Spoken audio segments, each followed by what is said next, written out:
अब यहाँ फिगर दी है, उस फिगर को ऑब्जर्व करके आपको आंसर फाइंड आउट करना है। तो सबसे पहले पैकिंग एफिशिएंसी का फॉर्मूला याद करना। Packing efficiency, what is the formula? Volume occupied by all atoms upon volume of unit cell into 100, ऐसा फॉर्मूला है। Now see, this formula is applicable for 3-dimensional structure। अब यहाँ जो फिगर हमें दी है या क्वेश्चन जो दिया है उसमें strictly mention 2-dimensional square unit cell. तो 2-dimensional में हम वॉल्यूम यूज नहीं कर पाएंगे, तो अब हमें क्या यूज करना पड़ेगा? एरिया। इसलिए एरिया, इसको हम मॉडिफाई करेंगे, area covered by all atoms upon area of square into 100। ठीक है, अब area covered by all atoms कितना रहेगा? तो यहां हम देखते हैं कितने एटम्स से, तो क्लियरली दिख रहा, this is a single atom, जो सेंटर में है वो सिंगल एटम हो गया। ठीक है, उसके बाद ये जो आपको दिख रहा है इतना, दिस इज द 1/4, ये रहेगा 1/4, दिस इज आल्सो 1/4, ये रहेगा 1/4, 1/4 into 4 कितना? 1, तो 1 ये 1 हो जाएगा पूरा मिला के, और ये 8, टोटल कितना हुआ? 2 into एटम। अब एटम का एरिया कैसे निकालते हैं? तो यहाँ फॉर्मूला हम यूज करेंगे कौन सा? सर्कल। एटम जो दिख रहा है it is a circle because it is a 2-डायमेंशनल फिगर। 3-डायमेंशनल रहता तो ये स्फीयर कहलाता, 2-डायमेंशनल इसलिए सर्कल कहलाएगा। सर्कल का एरिया कैसे निकालते हैं? 5r² अपॉन क्या रहेगा? Area of square. अब ये जो स्क्वायर है आपको दिख रहा, उसका एरिया हम कैसे निकालते हैं? तो इसका साइड कितना है? l इतना दिख रहा है, इसलिए यहाँ फॉर्मूला रहेगा l², साइड स्क्वायर। अब हमें l का वैल्यू पहले निकालना पड़ेगा पैकिंग एफिशिएंसी के, इनटू यहाँ 100 रहेगा। यस, तो l कैसे निकालेंगे? इस प्रकार से हम यहाँ बनाएंगे। देखिए यहाँ सेंटर में पार्टिकल रहेगा इस प्रकार से, बाद में यहाँ दूसरा एक पार्टिकल है, ये तीसरा पार्टिकल है, यहाँ चौथा पार्टिकल, इस प्रकार से रहेगा। तो हमें क्या करना है? इस प्रकार से हम यहाँ पे ड्रॉ करेंगे। ये A हो गया, ये B रहेगा, ये C रहेगा। ट्रायंगल ABC में, in triangle ABC, angle ABC is of measure 90 degree, therefore according to Pythagoras theorem, hypotenuse square, hypotenuse कौन सा रहेगा? AC equals to क्या होगा? AB square plus BC square। लेकिन अब AC यहाँ कितना रहेगा? देखिए जरा फिर से, यहाँ से यहाँ तक रहेगा R, यहाँ से यहाँ तक रहेगा 2R, और यहाँ से यहाँ तक रहेगा R। मतलब AC का वैल्यू कितना मिलेगा? R plus 2R plus R होगा 4R square equals to AB। AB क्या है? लेंथ। BC क्या रहेगा? लेंथ, इसलिए L square plus L square, तो 16R² इक्वल टू 2L² मिलेगा। तो L स्क्वायर इक्वल टू कितना होगा? 8R²। अब ये वैल्यू हम यहाँ पे रखेंगे ताकि पैकिंग एफिशिएंसी हमें मिलेगी 2πr² upon 8r² into 100। r² cancel होगा, यहाँ 4 लिखना पड़ेगा, और यहाँ आप इसे सॉल्व करोगे तो आंसर आपको कितना मिलेगा? देखिए जरा, you will get 78.05%। 78.05 मतलब यहाँ पे 78.5% मिलेगा। Option D is the answer here. तो in this way you have to find out the answer. Note down कर लीजिए आंसर, इसको समझ लीजिए अच्छे से। Next numerical,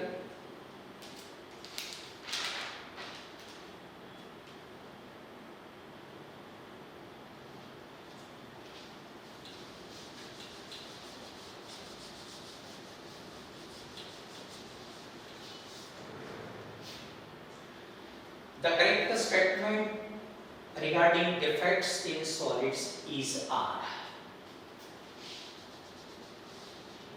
Is R mention किया, इसका मतलब क्या, एक से ज्यादा स्टेटमेंट भी सही हो सकते हैं।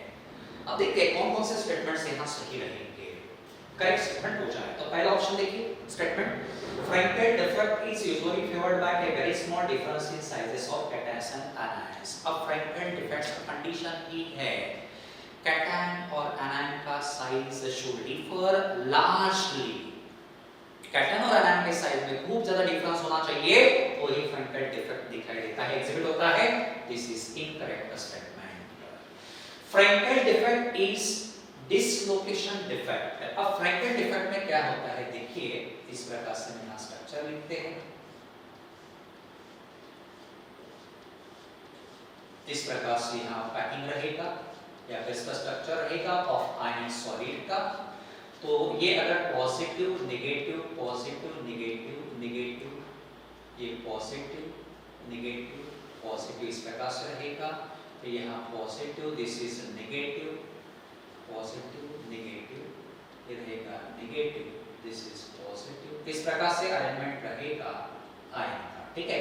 अब Frankel डिफेक्ट एग्जैक्टली क्या होगा, तो यहाँ से कैटायन निकल जाता, यहाँ पे शिफ्ट होता, this is a regular site, this is the interstitial site, cation is shifted from regular site to interstitial site। इसका मतलब ये होता है डिसलोकेशन, डिसलोकेट का मतलब पोजीशन बदलना, लोकेशन चेंज होना। यहाँ पे भी कैटायन का पोजीशन चेंज हुआ है, इसलिए Frankel डिफेक्ट को हम कहते हैं डिसलोकेशन डिफेक्ट, मतलब option B is correct. Since cation is shifted from regular site to interstitial site, it is considered to be dislocation defect। Then C देखिए क्या कहता है, trapping of an electron in a lattice leads to the formation of F center। NaCl का structure हम देखते हैं, समझो इस प्रकार से NaCl का स्ट्रक्चर है, ये positive negative positive negative positive negative positive negative इस प्रकार से रहेगा। इसको हम हीट करेंगे in sodium vapour, what will happen here, तो यहां से नेगेटिव आयन इधर चला जाता है, diffuse to surface, negative ion निकल गया तो यहां वैकेंसी क्रिएट होगी and that vacancy will be occupied by electron which produces the colour and therefore this centre is called F centre. मतलब देखिए trapping of an electron in A lattice, electron यहां trap हो गया, इससे trapping के कारण क्या होगा, कलर निर्माण होगा and therefore this centre called F centre. Means option C is also correct. Then Schottky defect have no effect on physical properties of solids। You should know what is the condition of Schottky defect। Schottky defect में क्या होता है, equal number of cations and anions are lost। Cations और iron loss होने के कारण मास क्या होगा, कम, मास कम हो गया तो density also decreases, but what is given here, no effect, means this option is incorrect. तो करेक्ट स्टेटमेंट कौन सा रहेंगे, आंसर यहां पे रहेगा option B and C, both options are correct. दोनों स्टेटमेंट्स कैसे रहेंगे, करेक्ट रहेंगे, इस प्रकार से आपको फाइंड आउट करना पड़ेगा। This is also the knowledge based question. So 22nd question, now next numerical.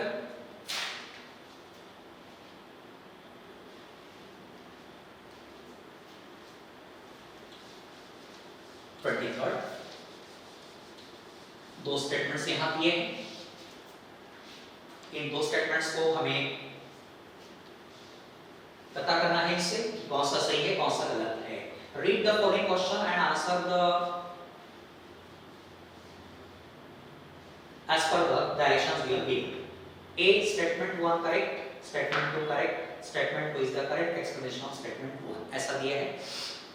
B में 1 correct 2 correct but 2 is not the correct explanation of 1, statement 1 here। Then statement 1 correct 2 incorrect and D statement 1 incorrect D correct। Now two statements are given here। statement 1 देखिए, read out carefully, अच्छे से पढ़ना ध्यान देकर, क्योंकि यहाँ जो hint दी है, जो भी पॉइंट दिया है वो आपको समझना जरूरी है, नहीं तो आंसर गलत हो सकता है।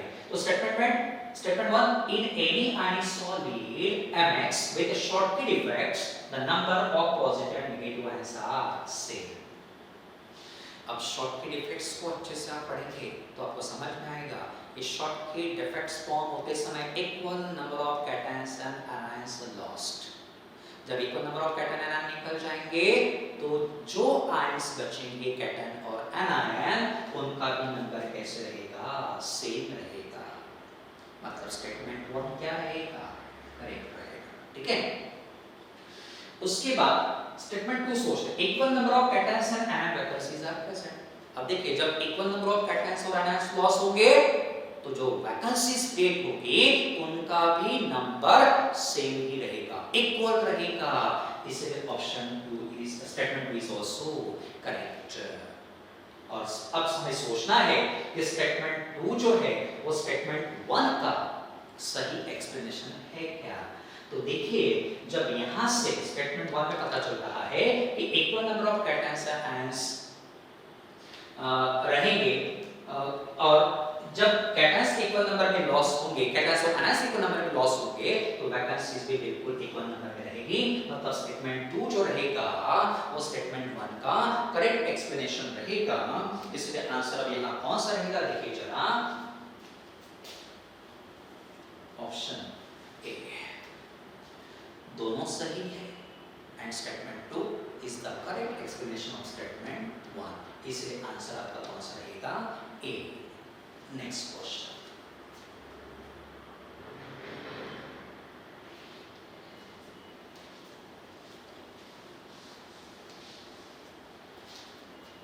which of the following statements is are correct? Once again simple type question is here। इसके पहले भी हमने कई डिस्कस किया है। ए देखिए coordination number of each type of ion is Cl crystal is 8। अब Cl का स्ट्रक्चर बेसिस टाइप का होता है, ऑलरेडी हमने एक्सप्लेन किया है। यहाँ Cs पॉजिटिव का कोऑर्डिनेशन नंबर 8 रहता, Cl नेगेटिव का भी कोऑर्डिनेशन नंबर 8 रहता। मतलब first statement is option is correct. Second statement, a metal that crystallizes in basis structure has a coordination number 12। तो बेसिस में कोऑर्डिनेशन नंबर कितना रहता, 8। इसीलिए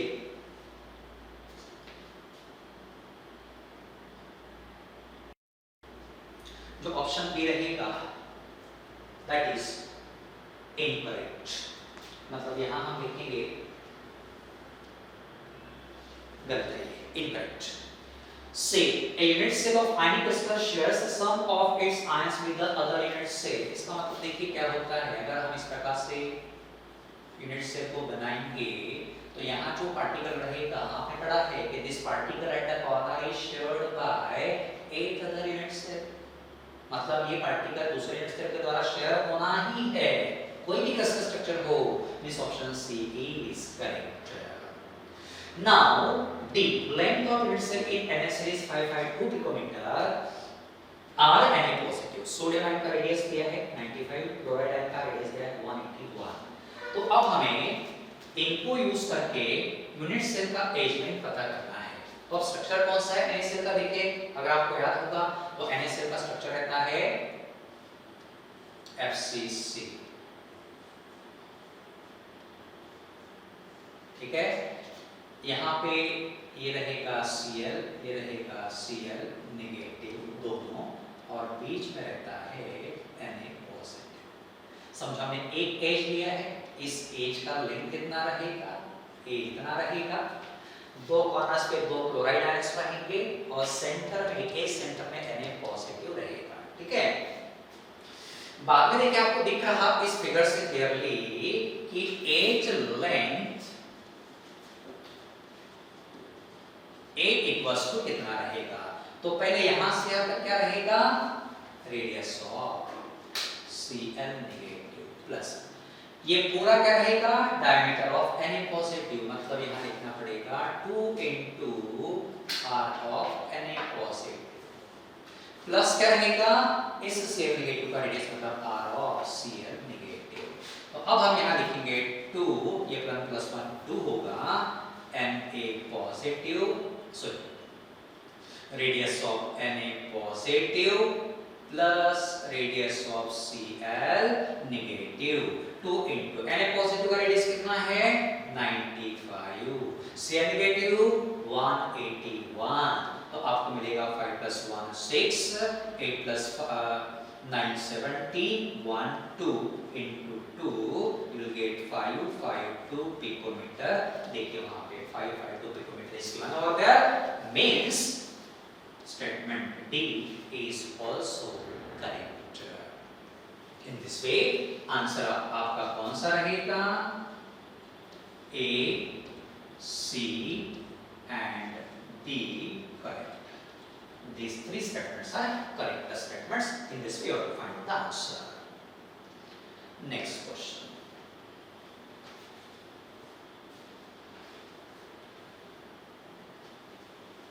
Next numerical, number 25.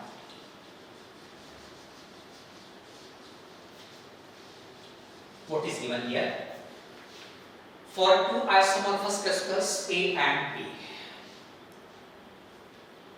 the ratio of density of A to that of B is 1.6. Rho A divided by rho B equals to 1.6. तो दिया है लिख देते हैं. The ratio of edge lengths of B to that of A, edge lengths of B to that of A कितना रहेगा? That is given 2. ठीक है. If the molar mass of crystal B is given here, means MB is given 200, तो that of crystal A कैसे हम निकालेंगे? तो यहाँ डेंसिटी का फॉर्मूला हम यूज करेंगे, rho A upon rho B equals to, what is the formula? Z into M A. Z तो सही रहेगा क्योंकि आइसोमॉर्फस क्रिस्टल्स है. उसके बाद Z into M upon V A into Na से मिलेगा upon Z into MB upon VB into Na. Z cancel out होगा, Na कैंसिल आउट होगा, रो A upon रो B कितना है? 1.6 equals to Ma कितना पता नहीं, upon VA कितना होगा. अब VA वैसे ही रखते हैं, ठीक है, upon MB 200 अपॉन VB. अब VB हम कैसे निकालेंगे? तो यहाँ VA की जगह हम लिखते हैं A क्यूब और VB की जगह हम क्या लिखेंगे? तो यहाँ हम थोड़ा रीअरेंज कर लेते हैं, AB इक्वल्स टू 2AA होगा, मतलब VB यानी क्या होगा? AB क्यूब यानी क्या होगा? 2A क्यूब यानी A क्यूब. इस प्रकार से आपको लिखना पड़ेगा. VB मतलब AB क्यूब होगा और AB का वैल्यू 2AA है, इसलिए AA क्यूब रहेगा. अब इसको सिंपलीफाई हमें करना पड़ेगा, तो देखिए जरा AA क्यूब कैंसिल आउट हो जाएगा, ठीक है. फिर MA इक्वल्स टू क्या मिलेगा? देखिए बेटर है हम इस प्रकार से लिखते हैं, यहाँ पे कंफ्यूजन मिनिमाइज करेंगे. 1.6 इक्वल टू MA अपॉन कुछ बचेगा नहीं, यहाँ कुछ नहीं रहेगा, इनटू होगा 8 अपॉन 200, तो MA इक्वल्स टू होगा 200 इनटू 1.6 अपॉन 8. इसको सिंपलीफाई करना पड़ेगा, you will get 40 ग्राम पर mole. Option D is the answer. तो डेंसिटी का फॉर्मूला अच्छे से याद रखोगे, density equals to Z into M upon V into M. Z number of atoms पर unit cell, M molar mass रहेगा, V volume of unit cell, Na Avogadro's number. Note down करेंगे आप इससे. Next numerical,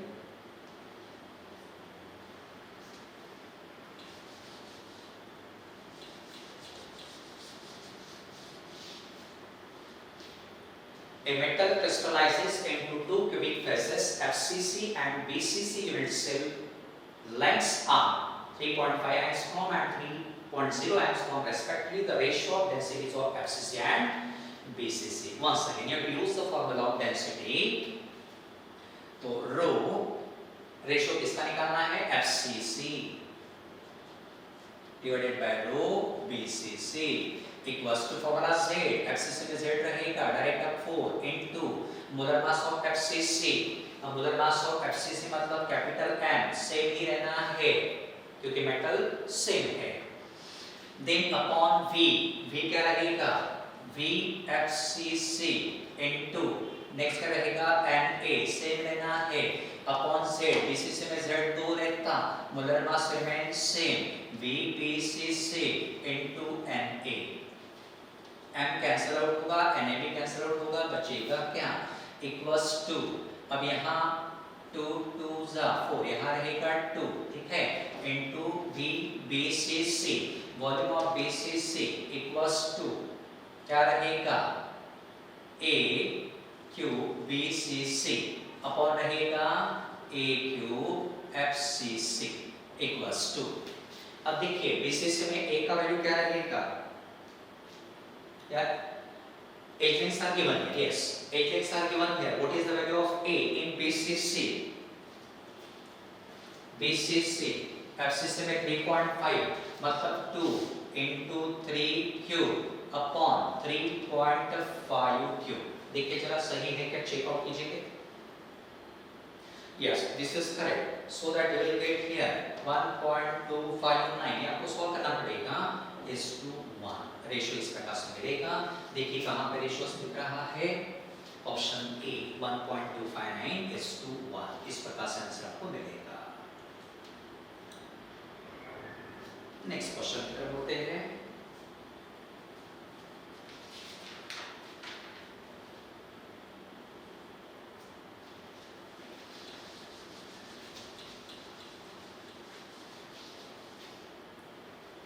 The density of mercury is given here 13.6 gram per ml. Diameter of an atom of mercury, assuming that each atom is occupying a cube of H length equal to diameter of mercury atom। मतलब यहाँ जो दिया है कि mercury atom का जो diameter रहेगा that is equal to H length, ठीक है, is approximately, तो आपको पहले A निकालना पड़ेगा H length। अब H length कैसे निकालेंगे, what is given here, molar mass of mercury is given here। तो देखो जरा मोलर मास 200 ग्राम दिया है, तो इसका मतलब क्या होगा, mass of 6.023 into 10 raised to power 23 atoms equals to रहेगा 200 ग्राम। मोलर मास क्या होता है, मास of 1 mole of any substance, ठीक है। एक मोल में कितने पार्टिकल्स होते हैं, एवोगाड्रोस नंबर, एवोगाड्रोस नंबर कितना होता है 6.023 into 10 raised to power 23। इससे हम एक एटम का मास निकालेंगे, mass of 1 atom equals to क्या करना पड़ेगा 200 upon 6.023 into 10 raised to power 23 gram, इस प्रकार से हमें निकालना पड़ेगा। तो इसको सॉल्व करने के बाद हमें मिलेगा 3.20 into 10 raised to power -23 ग्राम, एक एटम का मास मिल गया, ठीक है। अब हमें क्या निकालना पड़ेगा, H length। H length के लिए पहले हम निकालेंगे वॉल्यूम। वॉल्यूम का फॉर्मूला हम कौन सा यूज करेंगे, तो हमारे पास फॉर्मूला है density equals to mass upon volume. तो वॉल्यूम इक्वल्स टू क्या होगा, मास अपॉन डेंसिटी। अब मास कितना मिला 33.20 into 10 raised to power -23 upon density कितनी दी है, देखिए जरा। What is the value of density given here, 13.6। इसको सॉल्व करेंगे, you will get the answer 2.441 into 10 raised to power -23 equals to 24.41 into 10 raised to power -24। इसको थोड़ा शिफ्ट करेंगे यहाँ पे ताकि 10 to the power -24 cm³ मिल जाएगा। अब वॉल्यूम से क्या निकालना है, H length। तो बेटा देखिए वहां दिया है कि डायमीटर ऑफ, क्या निकालना है, देखिए diameter of mercury atom, diameter of mercury atom equals to क्या दिया है, H length of cube, H length of cube जिसका सिंबल है A और इसका फॉर्मूला रहेगा V raised to power 1/3 cube root of V। Volume कितना है 24.41 into 10 raised to power minus 24, इसका क्यूब रूट हम निकालेंगे तो आंसर में मिलेगा 2.905 into 10 raised to power minus 8 centimetre equals to 2.905 into 10 raised to power minus 10 meter, means you will get the answer 2.91 and 10 to the power minus 10 meter means angstrom. तो answer कौन सा मिल गया? 2.91. Option D is the answer here. इस प्रकार से calculations आपको करने पड़ेंगे. थोड़ा सा डिफरेंट टाइप का न्यूमेरिकल है ये. प्रैक्टिस करोगे डेफिनेटली आपको आप सॉल्व कर पाएंगे ऐसे कोई भी क्वेश्चन को. Next numerical.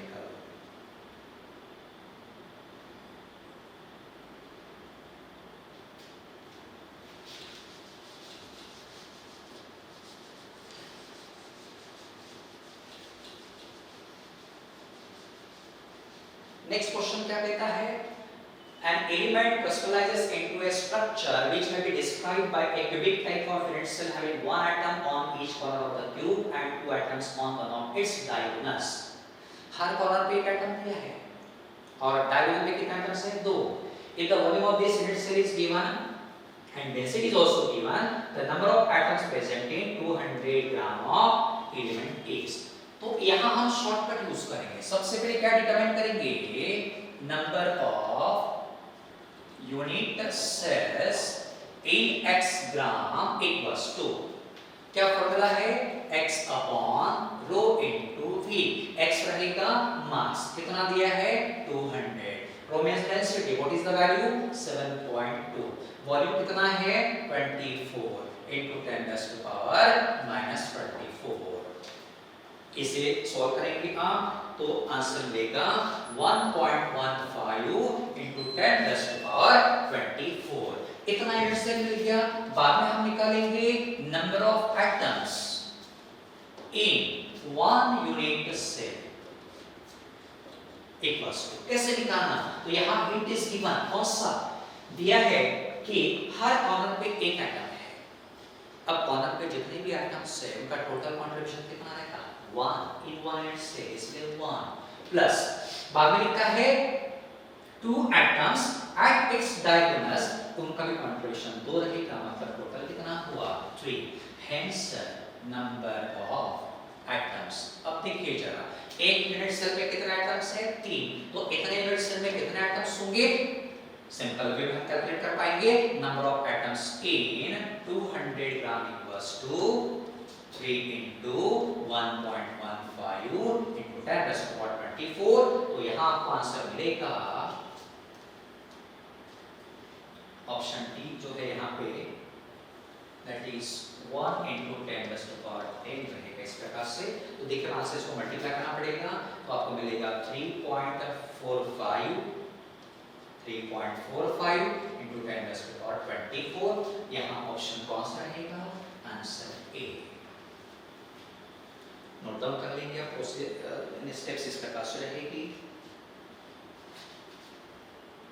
Next numerical.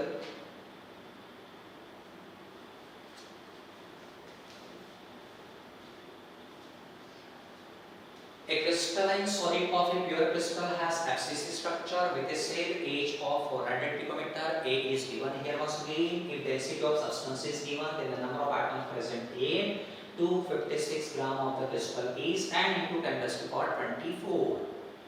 Value दिया है यहाँ पे n into 10 raised to power 24. आपको क्या फाइंड करना था? Value of n is n का भी पता करना है. This question is quite similar to question number 28. इसी प्रकार से हम जाएंगे तो यहाँ हमें वैल्यू कितना मिलेगा? 256 upon density is 8 and volume is 400 picometre दिया है. तो 400 पिकोमीटर मतलब यहाँ रहेगा 400 into 10 raised to power minus 10 centimetre cube रहेगा. 1 पिकोमीटर मतलब कितना होगा? 10 to the power minus 10 centimetre. इस प्रकार से आपको कैलकुलेट करना पड़ेगा. 400 into 10 raised to power minus 10 cm cube. इसको आप सॉल्व करोगे तो क्या मिलेगा? देखिए जरा सॉल्व कीजिए. मिलेगा 0.5 into 10⁻24 unit sales.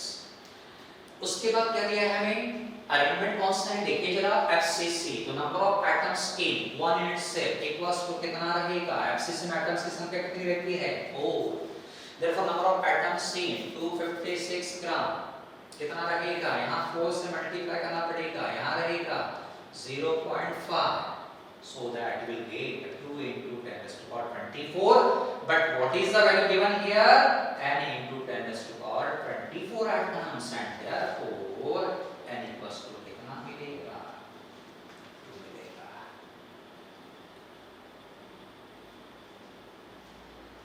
Next numerical,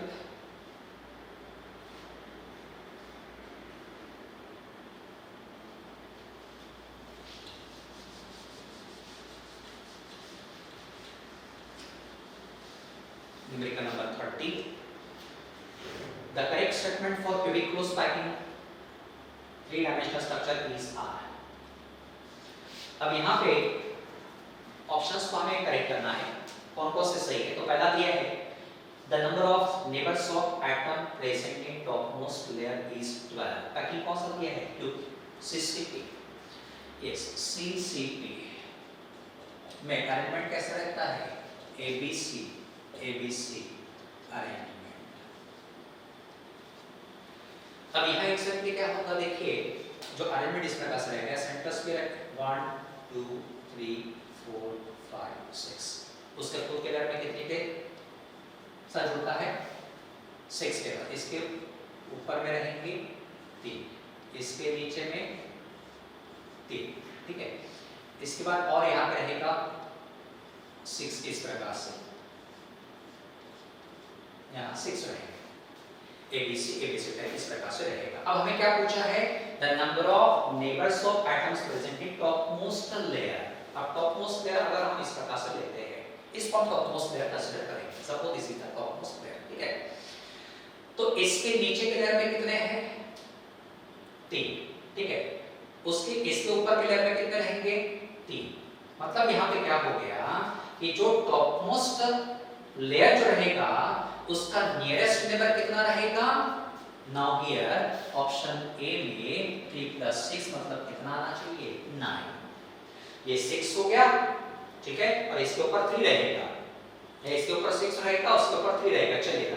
3 + 6 कितना हो गया 9, ठीक है ना। तो ये जो रहेगा 9, लेकिन यहाँ कितना दिया है 12 दिया है, इसीलिए यहाँ पे थोड़ा सा करेक्शन करना पड़ेगा। समझिए ए हो गया, ए भी हो गया, ये सी रहेगा, तो यहाँ रहेगा ए, इस प्रकार से हमें लिखना पड़ेगा, देन रहेगा बी, ओके। तो ये टॉपमोस्ट लेयर अगर हम इसको कंसीडर करेंगे, बेटा suppose this is the topmost layer consider करते हैं, तो इसके नीचे में और इसके ऊपर में कितना रहेगा 6 + ये 3 दोनों को ऐड करना पड़ेगा, मतलब कितना रहेगा 9, but what is the value given over there 12, इस ऑप्शन ए जो रहेगा that is incorrect, A incorrect रहेगा। Efficiency of atom packing is 74, अब सीसीपी में पैकिंग एफिशिएंसी 74 रहती है, फैक्ट है, दिस इज अ फैक्ट, सही है। Number of octahedral tetrahedral word for atom is 1 and 2, this is also a fact once again। Number of octahedral word 1 ही रहता, tetrahedral word double रहता, इसलिए correct. Unit cell edge length is 2√2 times the radius of atom. अब इसको हम कैसे decide करेंगे, for FCC R equals to क्या होता है A/2√2 and therefore A equals to क्या होगा 2√2R, मतलब edge length is 2√2 times radius of atom, means option D is also correct.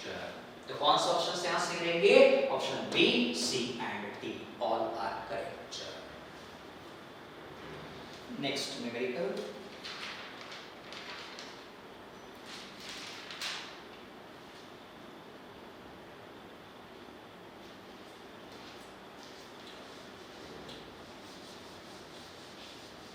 Question number 31. In unit cell of a mineral, if unit cell of a mineral has CCP array of oxygen atom with m fraction of octahedral wards occupied by L3 positive positive ion and n fraction of tetrahedral bond occupied by Mg2 positive ions, then M and N are respectively. तो देखो CCP error is formed by oxygen. Therefore oxygen atoms की संख्या कितनी रहेगी? 4. FCC है, oxygen कितने रहेंगे? 4. उसके बाद ऑक्टेहेड्रल बॉन्ड्स की संख्या कितनी रहेगी? 4. ठीक है, अब ऑक्टेहेड्रल बॉन्ड को किसने ऑक्यूपाई किया है? Al3 पॉजिटिव आयंस ने। और उसके बाद टेट्राहेड्रल बॉन्ड की संख्या कितनी रहेगी? 8. अब हमें क्या पता करना है कि M और N का वैल्यू कितना रहेगा? How to determine? देखो जरा, अब हम यहाँ क्या करेंगे कि टोटल नेगेटिव चार्ज निकालते हैं। अब टोटल नेगेटिव चार्ज किसके कारण निकालना होगा? टू ऑक्सीजन, ऑक्सीजन कितना है? 4। एक ऑक्सीजन पे चार्ज कितना रहेगा? -2। 4 पे कितना रहेगा? -8। Total positive charge. अब -8 को बैलेंस करने वाला पॉजिटिव चार्ज कितना रहेगा? +8। ठीक है, now this +8 charge is due to Mg2 positive and Al3 positive ions. +8 charge is developed due to Mg2 positive and Al3 positive ions. अब हमें क्या करना है? तो इन दो आयंस का ऐसा नंबर पता करना ताकि सभी आयंस के चार्जेस का सम कितना आना चाहिए? +8। इन दोनों आयंस के चार्जेस का सम कितना आना चाहिए? +8। तो अभी यहाँ थोड़ा मैथमेटिक्स आपको यूज करना पड़ेगा। Mg2 पॉजिटिव का नंबर कितना लोगे? 1 2। Al3 पॉजिटिव का कितना लोगे? 1 2, ताकि दोनों के चार्जेस का सम कितना आना चाहिए? +8। तो कॉमन सेंस यूज करना पड़ेगा। तो Mg+2 का आयन कितना रहेगा? 1। Al3 पॉजिटिव का आयन कितना रहेगा? 2। 2 3 6 + 2 8, इसलिए यहाँ हम लिखेंगे Al3 पॉजिटिव आयन की संख्या रहेगी 2, या इस प्रकार से हम लिखेंगे, और Mg+2 आयन की संख्या रहेगी 8, ताकि दोनों का पॉजिटिव चार्ज हमें कितना मिलेगा? +8। नाउ Al3 पॉजिटिव कहाँ पे है? देखिए Al3 पॉजिटिव कहाँ पे है? ऑक्टेहेड्रल बॉन्ड्स, और टेट्राहेड्रल बॉन्ड पे कौन है? Mg2 positive. ठीक है, तो अब हमें M और N को कैसे निकालना है? तो यहाँ हम Al3 पॉजिटिव लिखेंगे which are present in octahedral bond। octahedral bond की संख्या कितनी है? 4। लेकिन Al3 पॉजिटिव की कितनी मिली है? 2। available bonds are 4 but occupied only by 2। अब 4 बॉन्ड में 2 Al3 पॉजिटिव है, तो एक बॉन्ड में कितना रहेगा? क्या करना पड़ेगा? Divide by 4 means 1/2। 1/2 मिल गया, मतलब वैल्यू ऑफ M इज 1/2। उसके बाद Mg2 पॉजिटिव टेट्राहेड्रल बॉन्ड में रहता है। टेट्राहेड्रल बॉन्ड्स कितने हैं? 8, बट Mg2 पॉजिटिव कितना है? 1। अब 8 टेट्राहेड्रल बॉन्ड में 1 है, तो एक टेट्राहेड्रल बॉन्ड में कितना रहेगा? 1/8, एंड देयरफॉर N का वैल्यू मिलेगा 1/8।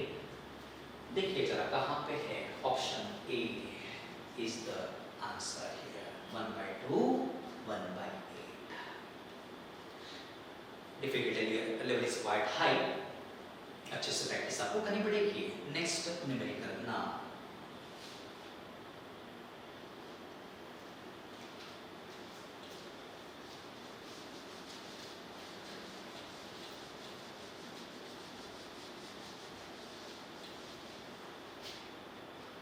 क्वेश्चन नंबर 32 देखिए, the arrangement of X negative ions around A positive in solid X is given in the figure, not drawn up to the scale. आवश्यकता नहीं है यहाँ पे। देखिए, if radius of X negative is given to 50 picometer, radius of A positive will be. देखिए जरा figure को correctly observe करना है।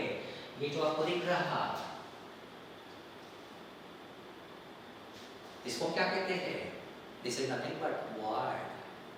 This void is surrounded by how many spheres? Count the number of spheres. 1 2 3 4 5 6। Means this void is the octahedral void। कौन सा void है? octahedral void। तो ये A positive is trapped in octahedral void and X negative कितना रहेगा? 6। ठीक है, तो अब देखिए यहाँ पे सिंपल फॉर्मूला हमें यूज करना है।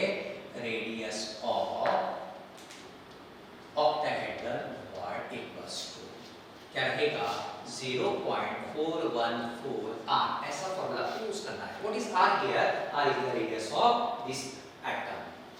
तो यहाँ पे 0.414 into R radius of x negative 250 मिलेगा कितना? तो दोनों को जब मल्टीप्लाई करेंगे तो will get 103.5 picometer equals to 104 picometer. देखिए आंसर कौन सा रहेगा? ए रहेगा। अब देखो यहाँ बेटा रेडियस ऑफ ऑक्टेहेड्रल वॉइड हमने निकाला है। एक दो फॉर्मूले और आपको बता देता हूँ। Radius of tetrahedral void equals to 0.225 r and radius of cubical void equals to cubical word मतलब this word will be surrounded by 8 spheres equals to लगेगा 0.732 r 1 2 3। ये तीनों फॉर्मूले आपको मदद करना है ताकि क्वेश्चन किसी प्रकार से आए कोई दिक्कत नहीं होगी।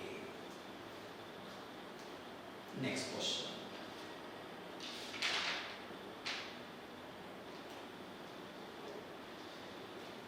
लास्ट क्वेश्चन डिस्कस करते हैं।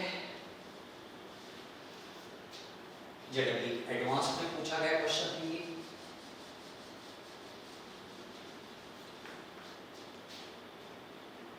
Consider an anisole mx with NaCl structure मतलब mx का जो स्ट्रक्चर है that resembles to NaCl structure ऐसा दिया गया है। तो पहले NaCl स्ट्रक्चर को आपको थोड़ा याद करना पड़ेगा। NaCl में Na पॉजिटिव कहाँ रहता है? Octahedral void and Cl negative FCC। याद करना पड़ेगा। Construct a new structure Z, नया स्ट्रक्चर बनाना है। whose unit cell is constructed from the unit cell of mx following sequential instructions given below। तब हमें जो नया स्ट्रक्चर बनाना है Z, for that we have to follow all these instructions। ठीक है, ये सभी इंस्ट्रक्शंस फॉलो करने के बाद क्वेश्चन क्या पूछा है? the value of number of anions divided by number of cations in Z is। तो पहले आपको Z का स्ट्रक्चर बनाना पड़ेगा, उसके बाद नंबर ऑफ आयन्स पर नंबर ऑफ कैटायंस रेशियो निकालना पड़ेगा। अब यहाँ आंसर क्या मिलेगा? देखिए ऑप्शंस तो यहाँ नहीं दिए हैं, एबीसीडी वगैरह इस प्रकार से नहीं दिया, हमें डायरेक्ट निकालना है। देखिए हम किस प्रकार से निकालेंगे। तो एक जरा सबसे पहला ऑप्शन देखिए क्या दिया है? Remove all the anions x negative except the central one. अब देखिए यहाँ हम पहला स्ट्रक्चर बनाएंगे NaCl का NaCl का स्ट्रक्चर। Cl नेगेटिव कहाँ है? FCC। All these are Cl negative at the face center as well as at the body center. Corners. Then Na positive octahedral bond। octahedral bond मतलब कहाँ रहेगा? Na positive जो रहेगा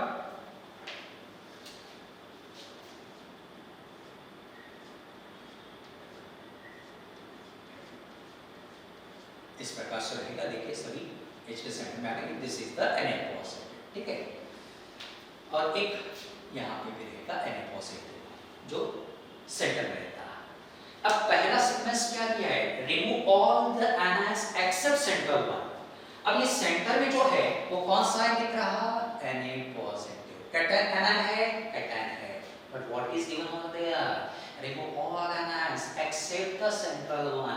इसका मतलब क्या होता है कि अब हम सेकंड स्ट्रक्चर बनाएंगे जहां ये दोनों अपने पोजीशंस को एक्सचेंज करेंगे।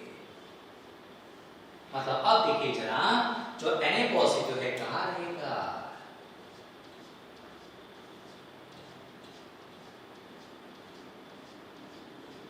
All these are Na positive and now X negative कहां रहेगा?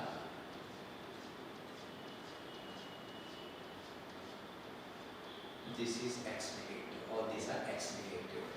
इस प्रकार से आपको एक्सचेंज करवाना है पोजीशन दोनों का। अब देखिए हम क्या करेंगे? फॉर्मूला निकालेंगे। यहाँ M है समझो। अब यहाँ Na पॉजिटिव हम नहीं लिखेंगे, सॉरी यहाँ पे हम लिखेंगे, हमें लिखना पड़ेगा M पॉजिटिव। ठीक है, और यहाँ रहेगा X। पहला सीक्वेंस जब हम निकालेंगे तो उस समय या इनिशियल, हम यहाँ इनिशियल लिखते हैं। अब M कहाँ है? देखिए M एट द कॉर्नर। तो कॉर्नर पे जो रहेगा as well at the face centre मतलब FCC पैकिंग हो गया। अब M क्या दिखाएगा, FCC पैकिंग, और ये कहाँ रहेगा, ऑक्टेहेड्रल वर्ड। FCC पैकिंग में नंबर ऑफ एटम्स 4, ऑक्टेहेड्रल वर्ड्स कितने हैं, जितना एटम्स उतने ही ऑक्टेहेड्रल वर्ड, मतलब यहाँ कितना रहेगा 4। अब पहला सीक्वेंस हम फॉलो करेंगे, क्या किया है, remove all the anions except central, मतलब यहाँ से, ठीक है। तो पहले कितना था, इनिशियली 4, ठीक है, उसमें से सभी एनायन को निकालना है एक्सेप्ट सेंट्रल एनायन। तो यहां से कितना माइनस करना पड़ेगा, 3। अब 3 कैसे आएगा, देखिए, तो जो कॉर्नर पे दिख रहा वो सभी एनायन है, एज के सेंटर में जो दिख रहा वो सभी एनायन है। एज के सेंटर में कितना रहता, कंट्रीब्यूशन 1/4 इनटू 12 कितना हो गया 3, मतलब कितना बचेगा हियर 1, लेकिन यहाँ नंबर 4 ही रहेगा, इसमें कोई चेंज नहीं आएगा, ठीक है। सेकंड सीक्वेंस क्या कहता है, देखो जरा, replace all the face centred cations by anions. अब देखो सभी कैटायंस को रिप्लेस करना है फेस सेंटर में रहने वाले। अब जो फेस के सेंटर पे रहते हैं उनका कंट्रीब्यूशन कितना रहेगा, माइनस, फेस के सेंटर में जो रहते हैं उनका कंट्रीब्यूशन रहेगा 3, 1/26, इसलिए कितना मिलेगा 4/, या बेटा हम लिखते हैं यहाँ 1/2, फेस के सेंटर में 6 फेसेस, तो मिलेगा कितना 1। बाद में यहाँ क्या लिखा है, रिप्लेस कैटायंस बाय एनायंस, मतलब क्या होगा कि अब कैटायंस जो है यहाँ पे एनायंस रिप्लेस करेगा, मतलब यहाँ 1, यहाँ 3 कम हो गया, तो यहाँ 1 + 3 करना पड़ेगा, मतलब कितना हो गया 4 हो जाएगा। देखिए सेकंड स्टेटमेंट पढ़िए जरा अच्छे से, replace all the face centred cations by anions, मतलब कैटायंस कम होंगे एनायंस बढ़ेंगे। उसके बाद थर्ड क्या दिया है, remove all the corner cations, सिर्फ कैटायंस को निकालना है। अब कैटायंस का पहले का नंबर कितना है यहाँ पे 1, minus remove all the corner cations. अब कॉर्नर पे जितने भी कैटायंस है वो सभी कैटायंस का कंट्रीब्यूशन ऑलवेज 1 रहता है, इसके पहले हमने कई बार पढ़ाया है, इसलिए 1 - 1 कितना होगा 0, तो ये रहेगा 4 intact, no change at all. Now last sequence क्या कहता है, replace central anion with cation. अब सेंट्रल एनायन कहाँ है, इसको कैटायन से रिप्लेस करना है, तो जो सेंटर में रहता है उसका कंट्रीब्यूशन 1 रहेगा, इसलिए 0 यहाँ पहले से था +1, मतलब कितना हो गया 1। अब रिप्लेस करना है, मतलब यहाँ से एनायन की संख्या 1 से कम होगी और वही एनायन यहाँ पे ऐड होगा, इसलिए 4 - 1 कितना होगा 3। देखो what is the fourth sequence, replace central anion with cation, मतलब क्या होगा, एनायन कम होगा कैटायन बढ़ जाएगा, एनायन 1 से कम होगा, जो सेंटर से निकल रहा वो कैटायन 1 से बढ़ जाएगा। उसके बाद हम अब निकालेंगे, सभी सीक्वेंसेस तो हो गया, कोई बचा नहीं, इसलिए number of anions upon number of cations. Anions कितना है बेटा, देखिए 3, एनायंस 3 रहेगा, कैटायंस कितना है 1, इसलिए रेशियो मिलेगा 3। इन this way answer is here, 3 मिलेगा आंसर आपको, ऐसा हो जाना।